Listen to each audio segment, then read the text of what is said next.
So I had like a bunch of side businesses before, but they never launched. Like I was always like afraid of launching them. And then I also have International Cafe, which is like a language exchange, culture exchange platform. I can build whatever, like for free. This is great. I can build like 20 products tomorrow. But then you realize that there's so many things like, I don't know where I was going with this, but basically like, I do build a lot, but maybe too much sometimes. Like I like being a worker sometimes and just building things, and I have to like force myself to step away and be like, no, like let's now sell. Focus. Welcome to Women and Work, the show where we take an inside look at how women are overcoming our own unique challenges as we grow our careers or build a business while nurturing relationships and family. I'm Diane Mocha, founder and CEO of MomSub, the childcare app that connects you to a substitute mom. And I want you to know that work can fit your life. Each week we meet a woman who has done that. Today I'm with Mabel Oza. She's the founder of Juggling Social, a social network that gives creators control and more opportunities to monetize. I met Mabel through Founder Fridays, a monthly meetup in different cities organized by Founder University and Jason Calacanis, one of the biggest angel investors in Silicon Valley. Mabel and I also came together a couple months ago right here in the Talk Lab studios for a big Think AI event. Thanks for coming back, Mabel. Thank you for having me here. I'm so happy to be here, and I'm so happy I met you in the first place. Yeah, it's been great. We've been getting to know each other as founders, and I know you've been working in tech for a while, about 10 years or more, as an analyst, a developer, a software engineer, and then you co-founded the payments app for schools and began teaching blockchain and crypto at the Chicago campus of the University of Illinois before you launched Juggling Social, and you have another business that you're co-founder of as well. So all of this is in the tech space, and I know that space is dominated by men, right? We both know that. So I want to know, as a woman, what do you think has been one of the biggest challenges for you in your entire career, whether it was working in tech for other companies or starting your own? I would say like the biggest challenge has been like really just like confidence, honestly. I actually didn't go to school for, computer science. I was a marketing major, and I used to be a copywriter like right out of college. And I was like very fortunate to have YouTube and, you know, Craigslist and just like meeting different people to like learn, and like access to a 24-hour Borders in New York, where I was able to like learn how to code and pick up different things. And so that really helped me like pivot my career. But that always made me feel like, I didn't have enough acumen to like be in this space, or like I didn't belong in that space because it's like a male dominated space. And then on top of that, I didn't have like a CS background. I was just someone who picked up coding from YouTube. And so I definitely like would say like feeling like you don't belong and you're always like having to prove yourself. I wouldn't say like I overcame that. Like I still feel like that all the time. But I think it's also just like helped me become a better builder, a better technologist. A bit of imposter syndrome, huh? Yeah, definitely like a huge piece of imposter syndrome. I used to like blog, and it was like my way of like being in meetings and being like questioned constantly, or like over like, questioned, talked over. And so like that's how I got into like blogging and like creating my own little side projects. But that really like helped me like grow my career in return. So you had trouble speaking up in some of those meetings, or if you did, other people kind of took credit or, dominated. Yeah, I mean, I think I was like I've always been like pretty outspoken, but I think it's more of like, speaking up and like, sometimes correcting colleagues or explaining how something works, and then being questioned like, oh, how do you know that? What do you like, where is that coming from? And like having to always like bring more proof than like my other colleagues, kind of like, I don't know. I guess my motivation was like almost spite or annoyance, but So you were telling people what was really happening, and they needed more credibility from you because you didn't have whatever credentials or look the way they expected you to look. And so you felt like a lot of women do, that you had to overcompensate and sort of prove yourself, whereas other people didn't have to because, either they had, gotten some education or they just looked the way that fit the part. Yeah, totally. And like, I think the thing that always got to me was like, people saying like, "Oh, you're not the technical person." And like there's been times when I was like the most technical person on the team, but it was just like this perception that, "Oh, I'm not the technical person in this."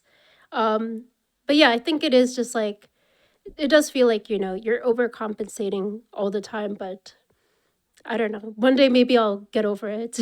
Well, you're a professor, so you certainly are knowledgeable because you're teaching others, right, about very complicated subjects, blockchain and crypto. So what made you decide to take this pivot? You said you were in marketing and you were doing copywriting, and a lot of people spend their whole career in that and love that.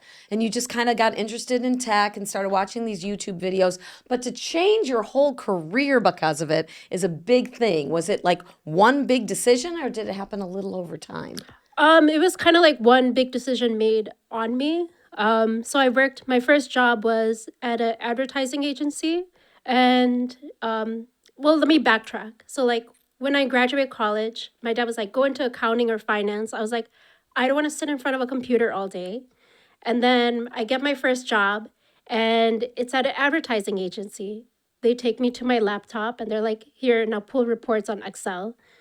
And, I think so, I had a lot of friends that were working in investment banking, and they were doing VLOOKUPs as well and making like double what I was making, more than double.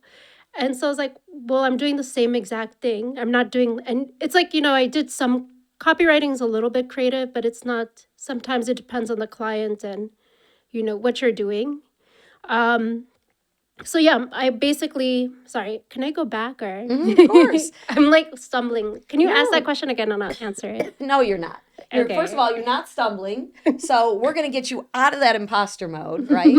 So you deserve to be here in this room. Yes. You're a founder. You are very knowledgeable about tech and about your life. And sometimes it's hard to articulate exactly why you are at a certain place in your journey. And I want to explore a little this idea of what you said about your dad expecting you to go into finance, or recommending, maybe not expecting, but going to finance or accounting. Did you feel pressure, external pressure from society or your family or others to go down a certain path, even take a certain degree? And did you then eventually realize that you didn't want to follow somebody else's path? You wanted to follow your own? Yeah, I guess like I'll kind of start from like I actually when I was out of high school, I didn't want to go to college. I wanted to just like open a restaurant. I was like, why don't I just invest in a franchise and I'll learn everything I can about business. That wasn't an option. They're like, no, you have to go to college, which I'm glad. It allowed me to gave me options to always move around. And then when I was in college, I actually majored in entrepreneurship. So somehow I am now an entrepreneur. So that's cool. But when you're a freshman, like you're a college student majoring in entrepreneurship, there's not really any jobs or internships you can get. And so then I decided I kind of like got really obsessed with like copywriting. I read like all of like Ogilvy's books. I was obsessed with Michel Gondry. And I also just loved like music videos too. And so I kind of saw like advertising is like a really good path into like going into like directing short films, music videos and stuff. So that was my initial like drive towards advertising. And so yeah, I think when I was in New York, like I got a job in advertising. It was great. Um, that was exactly what I wanted to do. And then I think there's just like so many factors that weren't really my parents, but just like life factors that kind of came in that made me not enjoy it as much. And like the first biggest one, and I hate to say it, is like money. Like when I was in New York. Don't be ashamed to say it. Yeah. You have a right to want what you want. And if you Yeah. wanted more money, you have a right for that. So yeah, like when I was a copywriter in New York, I was making 35K. This was around 2010. So that was still really low to live in Manhattan on 35K. Yeah.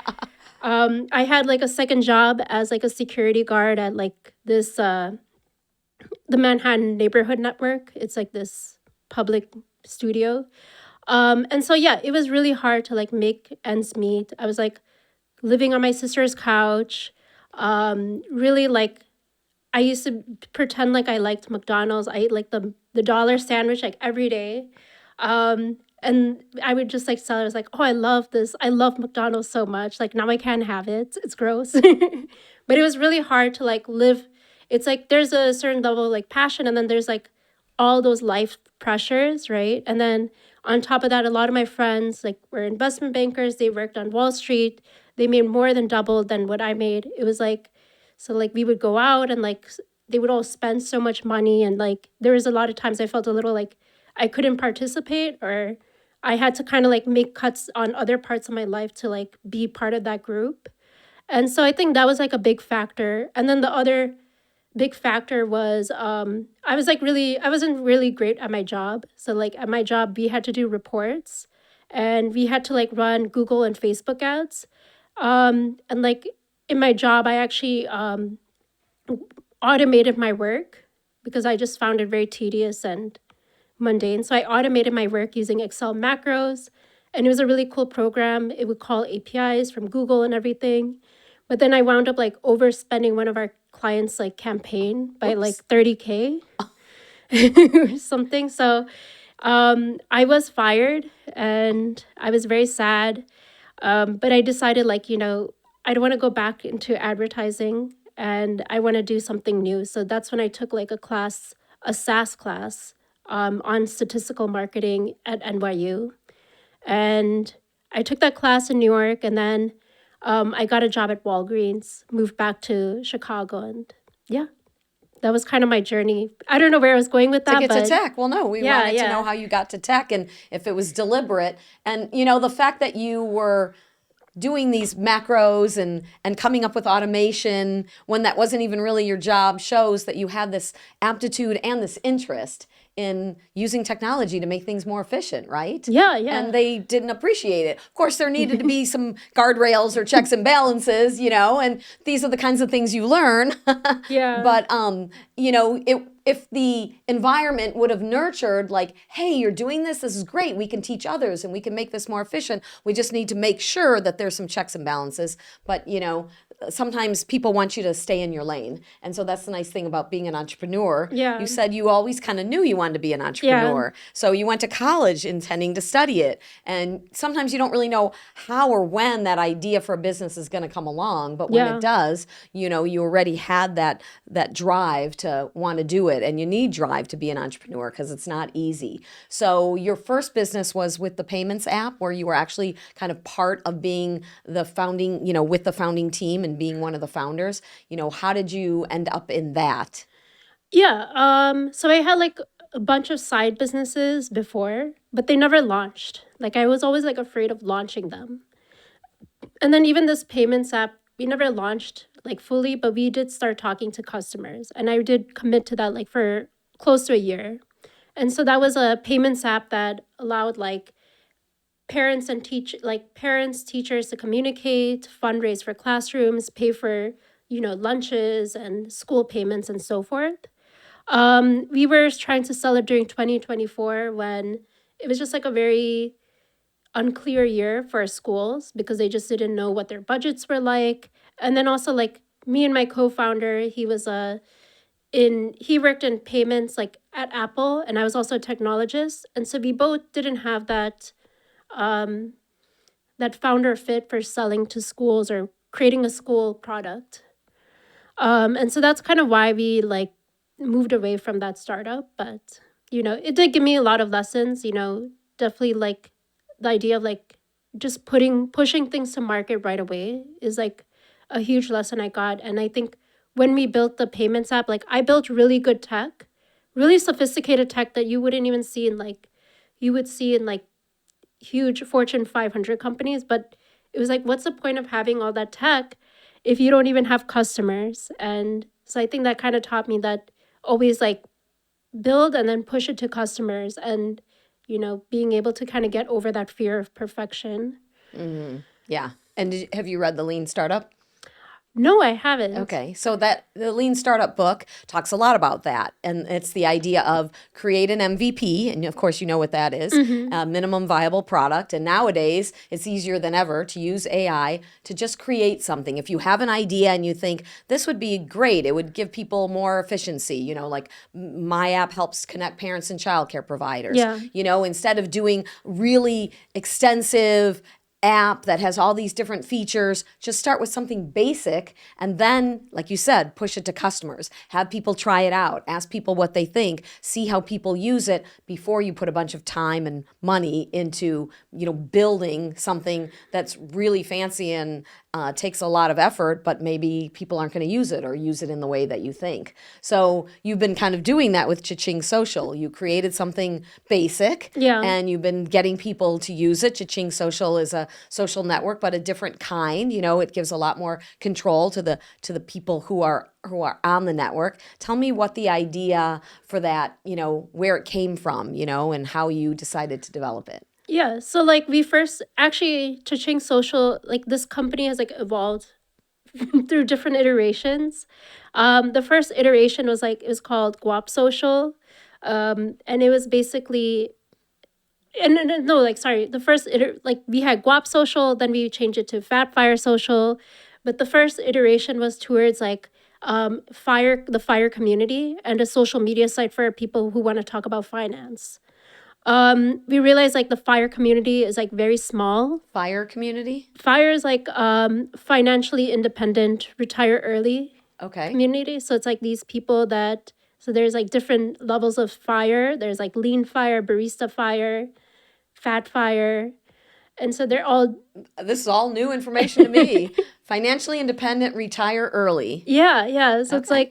like so like it's like these people that just want to take sometimes it's about just taking a break between your life and like building your portfolio to a certain level so you can just like take a break and do something else. And so, there's just all these different tactics and money management styles. Um, and so first it was like the fire community, and then we realized like we want to like help everyone get there. And so then we expanded to being a social media site for finance management. And I think I kind of like touched on it earlier is like, talking about finances is like just such an important thing.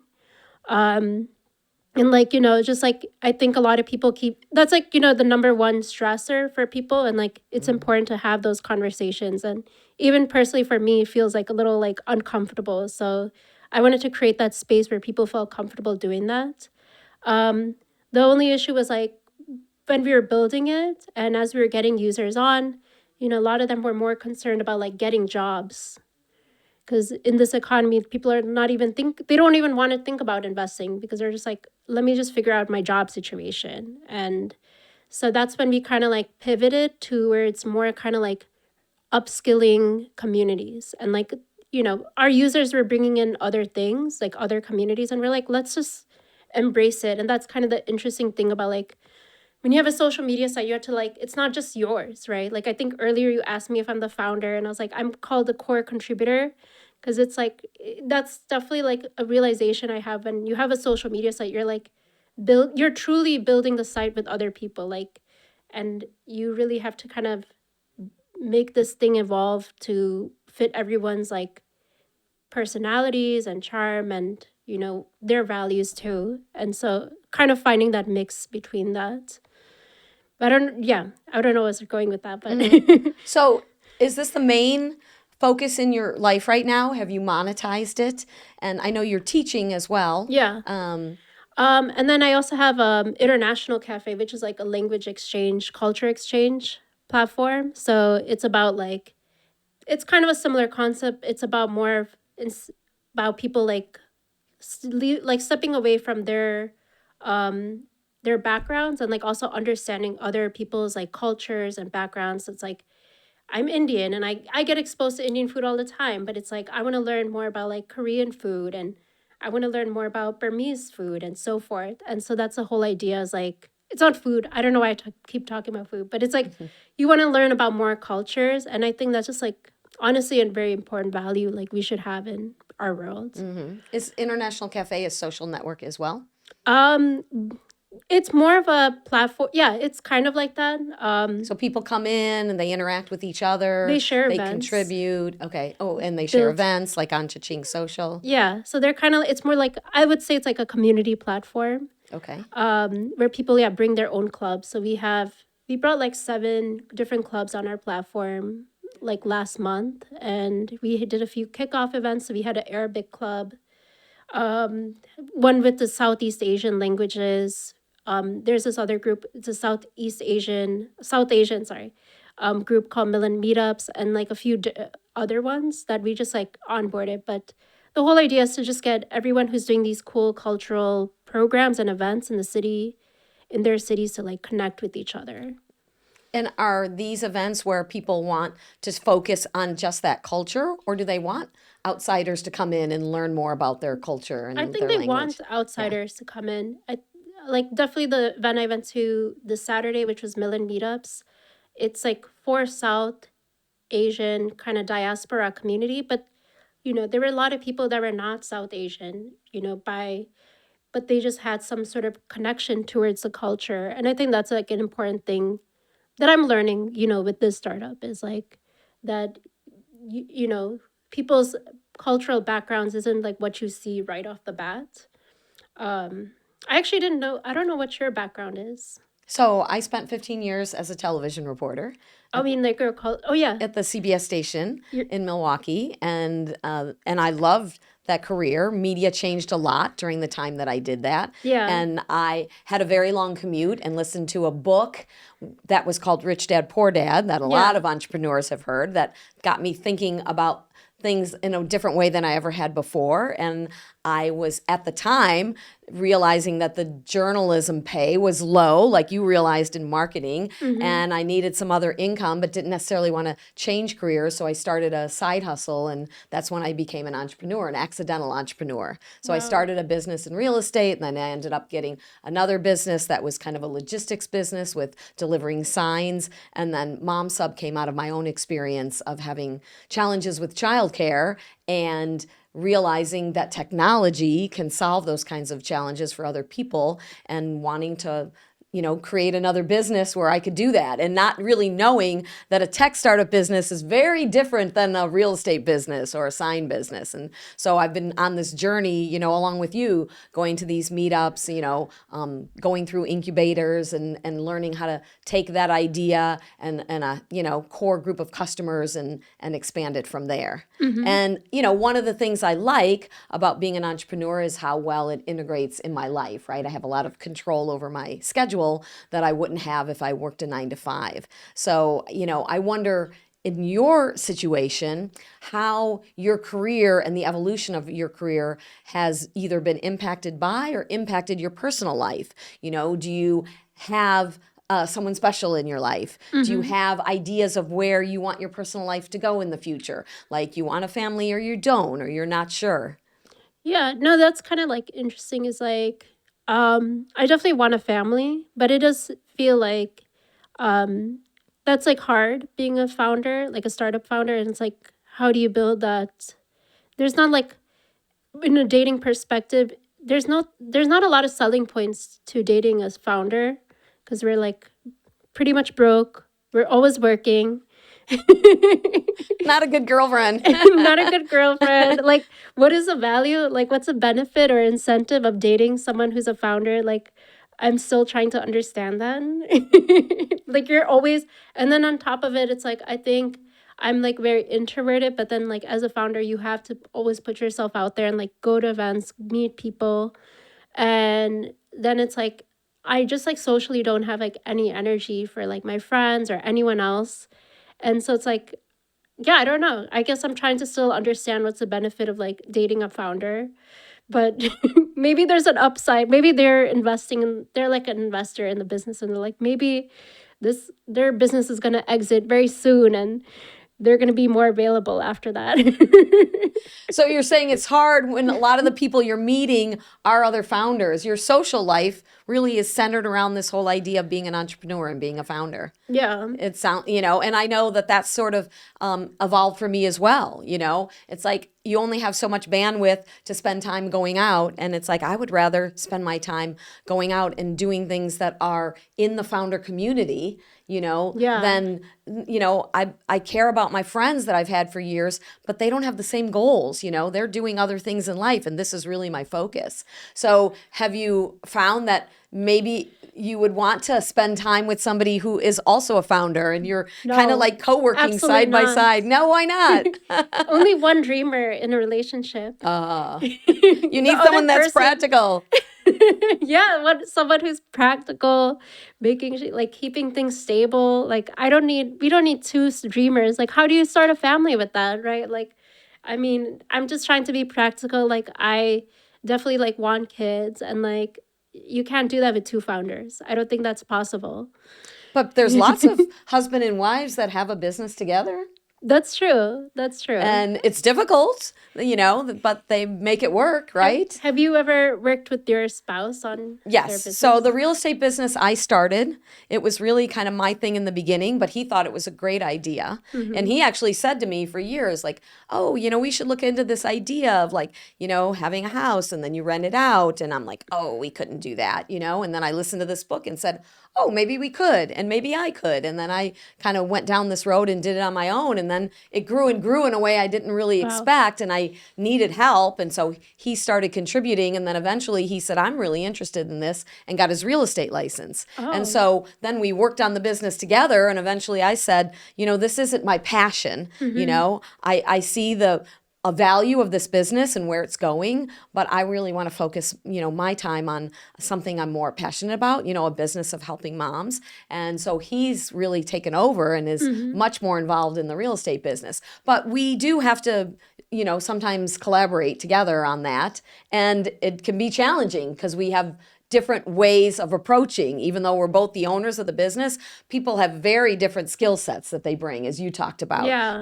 And you really seem to enjoy the whole tech aspect of it, because anytime you're talking about, these different businesses you've had, you talk about, the creation of the product, right? And you've done that for all of them. Yeah, yeah. I think it's definitely like the issue of like being an like I always thought like being an engineer, you're like when you work in the corporate environment and in society, like being a software engineer is like you are treated like God's gift.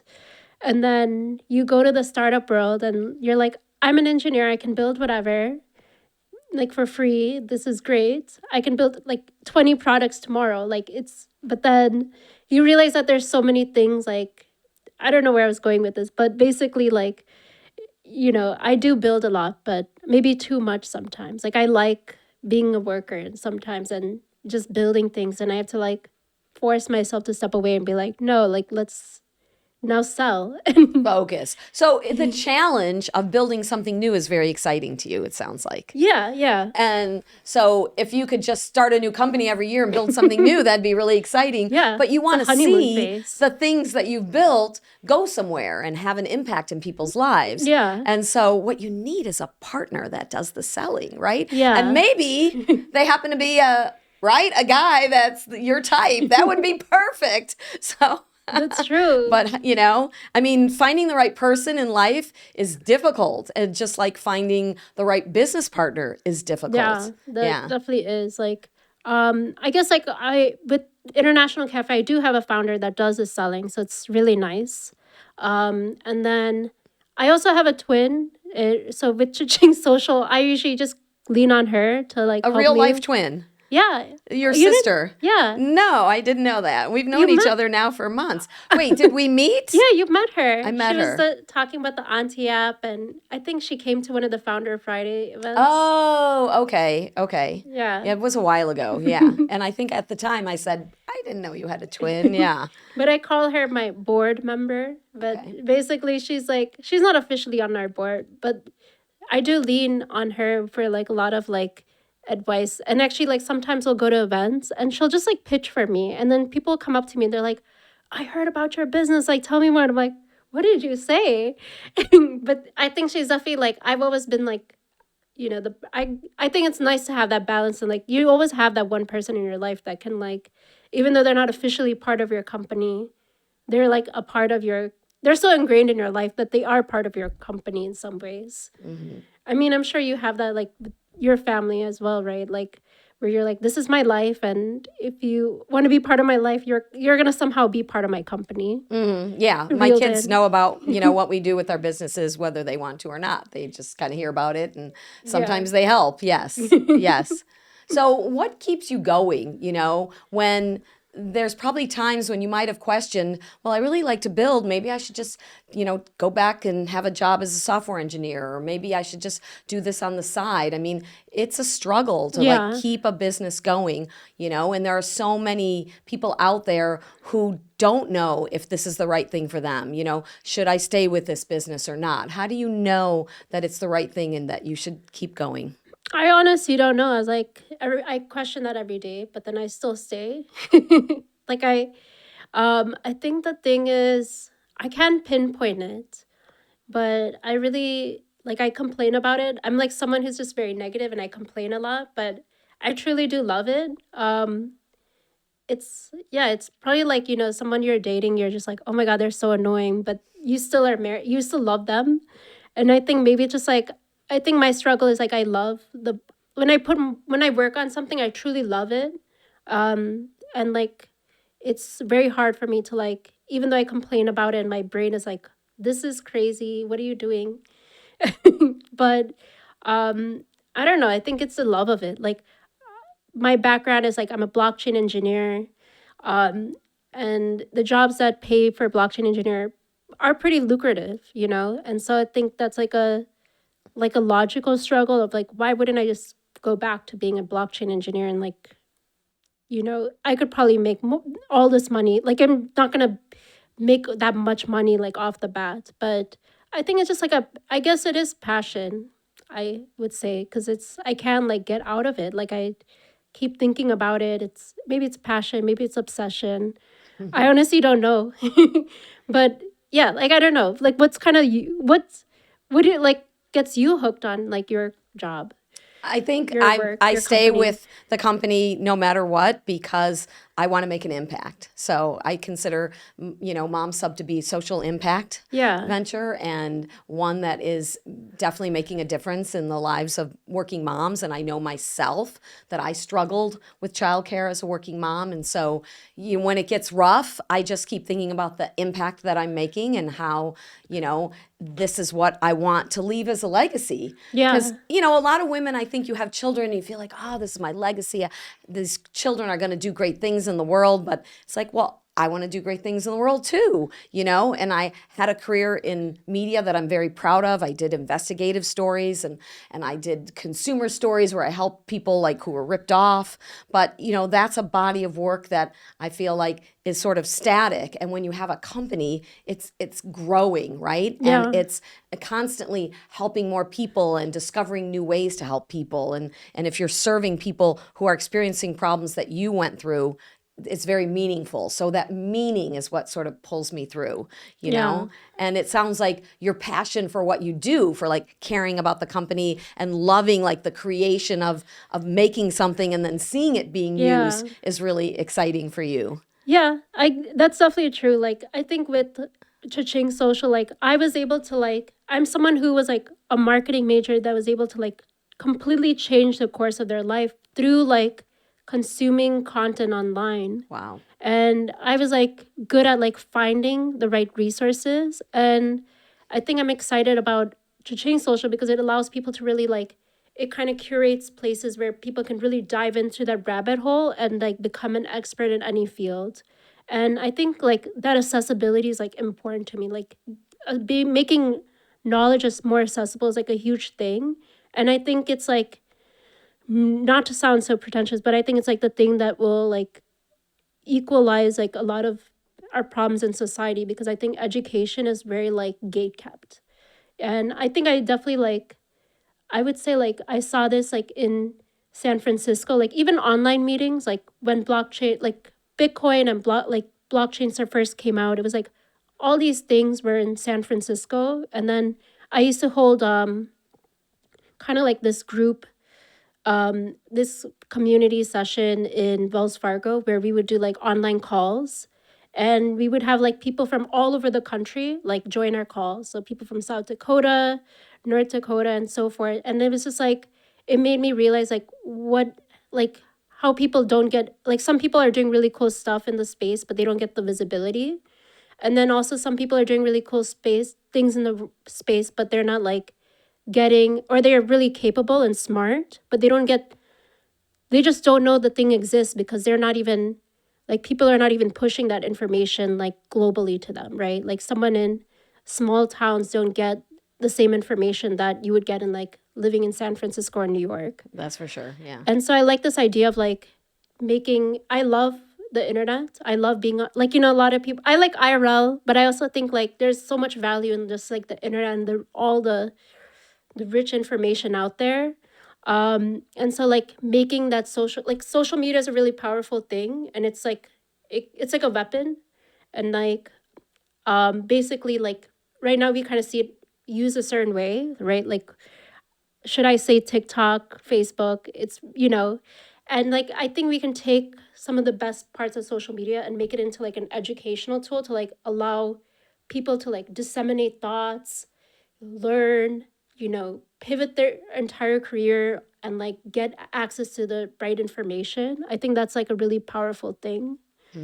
Yeah, and that's definitely something that can pull you forward. You've had a lot of stages in your career, working for different companies in different areas, now spending, a lot of the last several years as a founder and leading these different companies. If you could go back at any time, during this journey and change something, knowing then what you know now, what's the one thing you think you would change? I would have like taken the plunge to be like a founder sooner. I think I've always worked on projects on the side, but I never like launched them or had the confidence to push it through. And I've learned a lot from my projects. Like I think the first project or endeavor startup like thing I did was creating like a Tinder food app. So it's like an app this was like years ago when Android apps first came out, and it was I created an app that allowed you to like swipe through different dishes, and then if you like the dish, then you can like swipe right and like go to the restaurant, like see more information on the restaurant. But I never launched it, and I think the fear of launching was like something I would tell my younger self to do. And like tell myself, like I think I would teach myself like that there's no the do not be afraid of like rejection or like, you know and really putting yourself out there and not being, I don't know, I think that's the big thing I would teach myself, like tell myself. um Yeah. yeah. I mean, rejection is part of life, but people think that somehow they can control and stop it from happening if they don't take, risks. But it's going to happen anyways, right? And Yeah. sometimes it might happen in ways that you don't expect, and the risks that you could have taken might lead you to things that turn out to be great. And even when you fail, we all know this as business owners and, parents and whatever you're going through in life, you learn from it, right? And Yeah. so I think that's a beautiful thing for you to share with us and for everyone listening and watching. And we thank you for sharing that insight on today's episode of Women at Work. If you were inspired by today's story, remember to share it with a friend, leave a review, and subscribe to meet our next amazing guest. If you or anyone you know is struggling to find the right childcare, check out MomSub's free webinar that guides families through the steps to find and keep trusted, reliable childcare at momsub.com/webinar. That's MomSub, like a substitute mom. You can connect with MomSub on Instagram, TikTok, Facebook, or LinkedIn. And Cha-Ching Social. Oh yeah. Our mission is for you to discover what you want in life, pursue it with intensity, reach out for help when needed, and fulfill your dream, reducing your stress, guilt, and self-criticism, and increasing your calm, confidence, and clarity along the way.